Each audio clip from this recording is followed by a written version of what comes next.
시편 64편입니다. 구약성경 845페이지 시편 64편을 1절에서부터 10절까지 말씀을 다같이 한 목소리로 읽도록 하겠습니다. 하나님이여, 내가 근심하는 소리를 들으시고 원수의 두려움에서 나의 생명을 보존하소서. 주는 악을 피하는 자들의 음모에서 나를 숨겨주시고 악을 행하는 자들의 소동에서 나를 감추어 주소서. 그들이 칼같이 자기 혀를 연마하며 화살같이 독한 말로 겨누고 숨은 곳에서 온전한 자를 쏘며 갑자기 쏘고 두려워하지 아니하는도다. 그들은 악한 목적으로 서로 격려하며 남몰래 울무놓기를 함께 의논하고 하는 말이 누가 우리를 보리요 하며 그들은 죄악을 꾸미며 이르기를 우리가 묘책을 찾았다 하니 각 사람의 속뜻과 마음이 깊도다. 그러나 하나님이 그들을 쏘시리니 그들이 갑자기 화살에 상하리로다. 이러므로 그들이 엎드러지리니 그들의 혀가 그들을 해함이라. 그들을 보는 자가 다 머리를 흔들리로다. 모든 사람이 두려워하여 하나님의 일을 선포하며 그의 행하심을 깊이 생각하리로다. 의인은 여호와로 말미암아 즐거워하며 그에게 피하리니 마음이 정직한 자는 다 자랑하리로다. 아멘. 지금 우리가 시편 150편 가운데 이제 2번째를 보고 있는데 이제 시편이 150편 쭉 길다 보니까 여러분들은 어떤 감정을 느끼시는지 모르겠어요.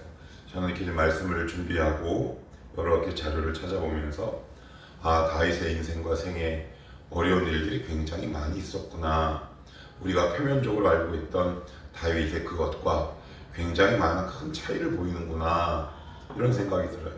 그래서 시편을 쭉 앞부분을 보면 1번, 2번을 보면 야, 이런 인생에서 어떻게 살았나, 그러면서 한편도 이런 생각 들더라고요. 어찌 보면 다윗도 인간적으로 보면 좋은 일보다는 나쁜 일이 훨씬 더 많았겠구나. 왜요? 다윗의 시편이 굉장히 많은데 이렇게 보면 하나님을 찬양하지만 고난 속에서 찬양하는 시가 굉장히 많거든요. 우리의 인생과 별반 다르지 않았구나. 한 가지 차이가 있다면 하나님을 찾는 것, 죽게 피하는 것, 그 차이가 노선을 분명하게 정하고 결정짓는 중요한 분수령이 되었겠구나, 이런 생각이 듭니다. 오늘 64편도 배경이 어떤 배경인지 정확하게 나와 있지는 않지만 전체 문맥이나 흐르는 글의 내용을 볼 때 아마 다윗이 어려운 일, 즉 고난에 처했을 때 이 시를 짓지 않았나, 이렇게 생각이 됩니다. 자, 그러면 어떤 사람들이 이렇게 다윗을 괴롭혔을까요?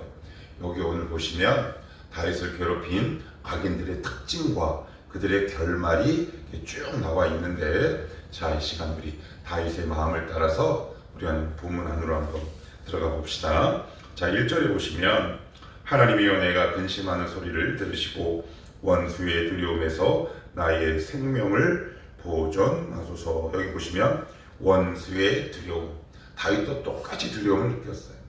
신앙은 두려움을 느끼지 않는 게 아니에요. 어디 가서나 두려움을 느끼지 않는 것이 아니라 두려움 속에서 하나님을 찾는 거죠.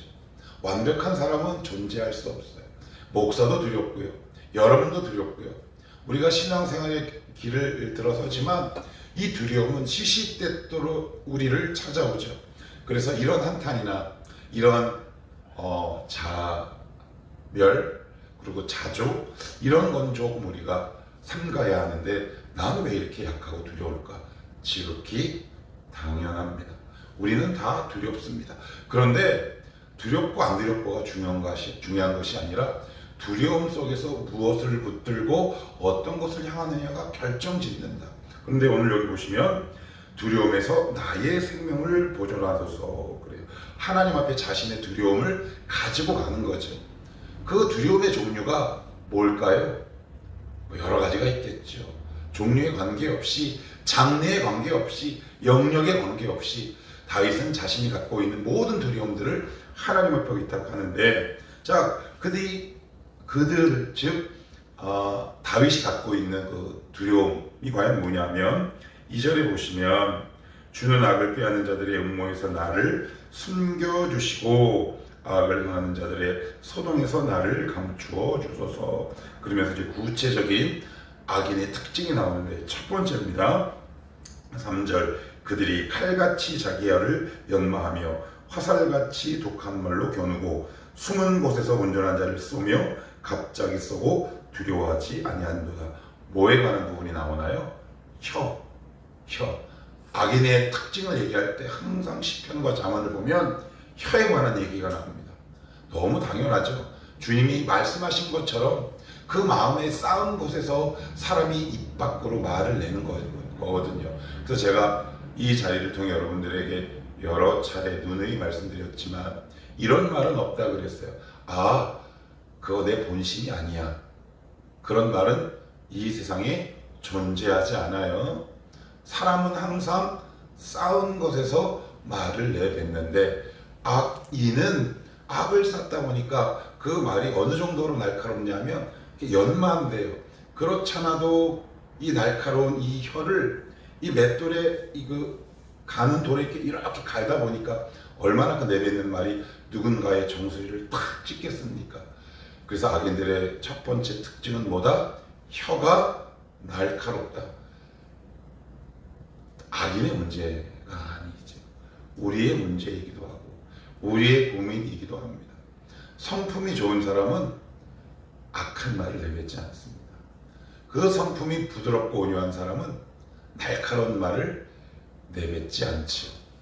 악인이 그래 쟤는 악인이야 라고 우리가 판단하고 정죄하기 전에 과연 나의 혀는 부드러운 옥구슬 같은가, 아니면 누군가의 아픈 부분을 콕콕 찌르는 날카로운 연마한 혀인가 한번 우리가 돌아보면 좋을 것 같고요. 첫 번째는 혀라 그랬습니다. 자, 그리고 5절에 보시면 이렇게 이어서 진술을 합니다. 그들은 악한 목적으로 서로 격려하며, 이게 무슨 얘기예요? 악을 독려하는 거예요. 야, 잘했다, 그런 뜻이에요. 악을 할수록 진행할수록 더 독려하고 칭찬하는 거죠. 망하는 비결입니다. 이어서 이렇게 얘기합니다. 남몰래 올무 놓기를 함께 의논하고 그래요. 남몰래 뭐예요? 은밀성이죠. 악은 항상 은밀함을 같이 가지고 와요. 그래서 나의 삶이 은밀한 부분이 많아지는 것은 결코 좋은 것이 아니다. 그러면 은밀의 반대말은 뭘까요? 투명함이죠. 그러니까 하나님과의 관계가 좋은 사람들의 특징은 뭐냐면 말도 예쁘지만 그 삶이 투명합니다. 그런데 우리가 삶을 살아다 보면 왠지 모를 은밀함이 느껴지는 사람이 있어요. 쟤는 속을 알 수 없고 제 동선을 알 수 없고 창피한 이야기지만 저도 신은 저의 제 아내에게 굉장히 아픈 말을 들었어요. 당신은 뭐하고 다니는지 몰라? 뭐 이런 이야기를 가끔 들었던 것 같아요. 그럴 때 좀 뜨끔하죠. 그렇구나. 여러분 뭐하고 다니십니까? 어떻게 살아가십니까? 내 지갑을, 내 휴대폰을, 나의 동선을 누군가에게 떳떳하게 오픈할 수 있겠습니까? 악은 항상 은밀함을 우리에게 다가온다. 아주 쉬운 예로 사무엘하 11장에 보면 다윗이 우리아의 아내 밧세바를 범할 때 아무도 모르게, 쥐도대로 모르게 단둘이 죄를 범하죠. 그러나 하나님은 그것을 온 천하의 죄를 드러냅니다. 악은 항상 은밀함을 갖고 온다. 그래서 내가 지금 어떤 은밀함 가운데 환경에, 여건에, 조건에 놓여 있다면 과감하게 쳐내시고 투명한 자리로 나오시라. 은밀한 것은 결코 좋지 않다. 성경에서 인정하는 은밀한 것 딱 하나 있어요. 두 가지가 있네. 뭔지 아세요? 너희 무슨 방? 골방. 그리고 오른손이 하는 일을 왼손이 모르게 하라. 기도와 선행 외에는 성경은 절대 우리에게 은밀함을 독려하거나 격려하지 않는다. 중요한 건 악인의 특징 두 번째, 무엇이 있다? 투명함이 아니라 은밀함이 있다. 이어서 이렇게 얘기합니다. 함께 의논하고, 무엇을 함께 의논해요? 악을 함께 의논합니다. 악은 확산성이 있다고 그랬어요. 그래서 혼자 안 죽습니다. 그래서 제가 여러 차례 말씀드렸어요. 주님은 십자가에 제자들과 같이 달리셨나요? 혼자 달리셨나요? 혼자 달리셨어요. 그러나 예수님을 지키러 온 자들은 수많은 사람들이 때를 지어오죠. 그래서 선한 길, 주님과의 관계가 아름답고 의로운 길을 가는 사람들을 늘 담대하죠. 누구를 굳이 끌어들일 이유가 없어요. 그러나 악한 자는 그 마음속에서 이미 하나님이 떠나 있기 때문에 자기는 인정할 수 없고 인식할 수 없으나 누군가를 끊임없이 잡아당기죠. 악은 반드시 확산성을 도모한다. 한번 잘 우리가 점검하면 좋을 것 같고요. 그리고 5절 끝에 보시면 이렇게 얘기합니다. 하는 말이 누가 우리를 보리요. 그래요. 누가 우리를 보리요. 이 죄를 들키지 않는다는 자기 확신이 있는 거예요. 그 자기 확신의 특징, 그 정점이 바로 6절에서 나타나는데 6절 같이 한번 읽어봅시다. 시작. 그들은 죄악을 꾸미며 이르기를 우리가 묘책을 찾았다 하나니. 자, 보시면 무엇을 꾸미며? 죄악을 꾸미며 묘책을 찾았다. 우리가 살면서 정말 조심해야 할 부분이 뭐냐면 하나님 없는 묘책은 거의 악수에 가까울 확률이 100%다. 그런데 악도 지혜롭습니다. 우린 이미 살아봐서 알아요. 악이 얼마나 위선적이고 지혜를 우리에게 가져다 주는지. 그러나 그것은 가짜 지혜입니다. 위증된 지혜죠. 그러면서 항상 우리는 묘책을 탁 찾습니다. 아, 그렇구나. 여러분들 사기꾼들이 묘책을 기가 막히게 찾죠. 죄를 범하는 사람들이 묘책을 기가 막히게 찾습니다. 그래서 하나님을 떠났을 때 내 안에 기가 막힌 묘책들이 계속 일어난다. 만약에 주변에 그런 사람이 눈에 보이거든 빨리 권면하셔야 합니다. 지금 악을 향해 기가 막히게 달려갑니다. 악은, 죄는 범하면 범할수록 기가 막힌 아이디어가 막 떠오릅니다. 죄도 우리에게 지혜를 줍니다. 어떤 지혜? 또 다른 죄를 지을 수 있는 지혜를 우리 가운데 줘요. 내가 만약 지금 내가 하나님과의 관계에서 벗어나 반대의 길로 가고 있는데 묘책이 막 떠오른다. 빨간 적신호가 심하게 켜진 겁니다. 그러나 그들은 뭐라고요? 무릎을 탁 치는 거죠. 아, 묘책이다. 그러나 하나님 보시기에는 악수고 멸망의 길이다. 악인들의 특징은 뭐다? 항상 마지막에 묘책을 찾았다 그래요. 대표적인 게 누구냐면 압살롬의 배반을 할 때 그를 함께 도운 다윗의 모략가 아히도벨이 있습니다. 아히도벨이 사무엘하 16장 17장에서 어떤 묘책을 강구하냐면 압살롬에게 이렇게 얘기합니다. 왕이시여, 압살롬 얘기하는 겁니다. 두 가지 제가 묘책을 알려드리겠습니다. 첫째, 후궁을 옥상에서 강간하십시오. 두 번째, 12,000명의 추격대를 모아 다윗 왕을 빨리 죽이십시오. 그런데 그 소식을 들은 다윗이 하나님 앞에 무릎을 탁 꿇고 이렇게 이야기하죠. 압살롬이 볼 때 다윗이 무릎 꿇은 것은 묘책일까요? 멍청한 술까요? 멍청한 거죠. 그러나 다윗은 무릎을 꿇어요. 하나님, 저 아히도벨의 계략을 무산시켜 주시옵소서. 그래서 후세라는 사람에 의해서 아히도벨의 묘책이 무산되는 거죠. 성도의 묘책은 무릎 꿇는 겁니다. 성도의 비법은 무릎 꿇는 거죠. 세상은 미련하게 봅니다. 아, 저렇게 살아서 어떻게 살아가겠냐? 답이 없죠. 예, 저도 목사지만 이거 기도한다고 되겠나? 그런데 시간이 지나고 뭉근하게 나의 시간이 어느 정도 흐른 시점을 보면 무릎 꿇는 것이 묘책이었고 지름길이었구나 라는 것을 알게 돼요. 이것을 빨리 아는 사람이 지혜로운 인생을 살아가는 거죠.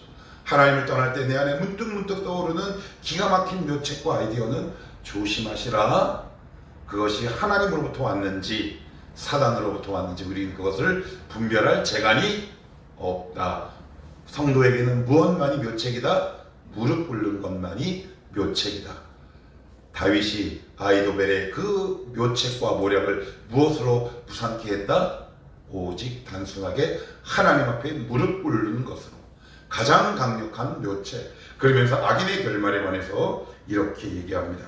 7절, 자 같이 한번 봅시다. 시작. 그러나 하나님이 그들을 쏘시리니 그들이 갑자기 화살에 상하리로다. 하나님이 그들을 쏘시리니 그들이 어떻게 해요? 갑자기 느닷없이 순식간에, 그러나 이게 순식간에 된 겁니까? 차곡차곡 자기가 악을 쌓아놓은 거죠. 그래서 그들은 갑자기 오면 이게 대비할 시간이나 방법이 있나요? 없어요. 없습니다. 그러나 성도에게는 하나님이 계속 경고하시죠. 어떻게 해요? 너 그렇게 살면 안 된다. 이렇게 살면 안 된다. 때로는 주변 사람들의 권면과, 때로는 목회자의 따끔한 질책과, 아니면 주일 설교와, 아니면 지체들의 여러 말 속에서 하나님은 갑자기 우리에게 탁 치시는 것이 아니라 성도를 향해 끊임없이 큰 소리에서부터 작은 소리까지 끊임없이 독려하고 격려하시죠. 그래서 우리는 얼마나 감사한지 몰라요. 그래서 중요한 건 아우 그래? 그러면 난 악인처럼 안 망하겠네? 라고 단정 지을 것이 아니라 지금도 우리를 향해 비록 작은 음성과 소리이지만 하나님 우리에게 하시는 그 작은 음성과 말씀에 겸손히 귀 기울이는 자세가 우리에게 반드시 필요하다. 악인들의 특징은 어떻게 망한다? 갑자기 망합니다. 갑자기. 그래서 어떻게 언제 망할지 모른다. 그러면서 나는 지금 고난에 처해 있지만 악인은 반드시 망할 거야. 그러면서 자신의 미래에 대해서 이렇게 선포하고 64편을 마칩니다. 자, 10절 같이 읽고 오늘 말씀을 정리합시다. 시작. 의인은 여호와로 말미암아 즐거워하며 그에게 피하리니 마음이 정직한 자는 다 자랑하리로다. 여기 보시면 주목해야 될 단어가 있어요. 의인이 누구예요? 여호와께 피하는 자예요. 여호와께 피하는 자, 복 있는 자, 의인. 다 시편의 일관된 주제라 그랬어요. 시편을 통찰하는 주제라 그랬습니다. 그런데 그런 사람은 누구냐? 정직한 자랍니다. 이게 세상이 평가하는 것과 완전히 달라요. 그렇다고 도덕적으로 윤리적으로 정직하지 말아야 된다 이렇게 이해하시면 아주 곤란한 거 아시죠? 하나님은 하나님께 피하는 자를 가장 정직하게 인정하시는 거죠. 그런 사람은 어떻게 된다? 하나님을 자랑하는 거죠. 결국 하나님을 자랑하는 그 인생이 망할 수 있겠습니까? 지금도 이 문 밖을 나가보면 우리를 향해 독한 말로 쏘는 사람이 있습니다. 그러면서 사업적 수완을 기가 막히게 발휘하는 악한 자들의 말로들이 있습니다. 거기에 우리의 눈과 시선 현혹되지 마시고 성도의 가장 기막힌 묘책, 기도. 단순하지만 수많은 사람들이 지금도 거부하고 외면하기를 좋아하는 그 기도의 삶을 통해 묘책을 찾았다고 박수를 치는 자가 아니라 오로지 때로는 우직하고 때로는 무식해 보이지만 모든 문제 앞에 겸손히 무릎 꿇는 정말 지혜로운 삶이 여러분들의 삶이 되시기를 주님의 이름으로 축복합니다. 기도합시다.